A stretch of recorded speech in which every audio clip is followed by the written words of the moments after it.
రామరావణ యుద్ధం ముగిసిన తరువాత అయోధ్యకు తిరిగి వచ్చిన శ్రీరాముడు తనకు సహాయం చేసిన అందరికీ వరాలిచ్చాడు.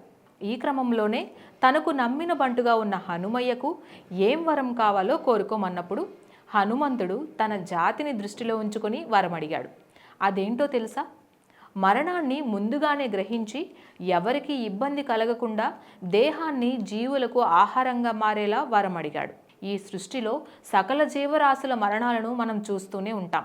చనిపోయిన జంతువులను మనుషులు తీసివేయడమో లేదంటే మరో జంతువుకు ఆహారంగా తీసుకోవడమో చేస్తుంటాయి.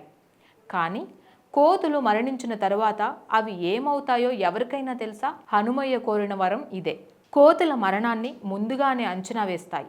ఒకచోట నిలకడగా ఉండని కోతులు మరో వారంలో మరణిస్తామని తెలియగానే ఎవరికి కనిపించని విధంగా దూరంగా వెళ్ళిపోయి గొయ్యిని తోసుకొని ఆహారం తీసుకోకుండా కదలకుండా అలాగే పడుకుండిపోతుంటాయి. ఆ వారం రోజుల పాటు ఆ కోతి భగవంతుడి గురించి తపస్సు చేస్తుందట.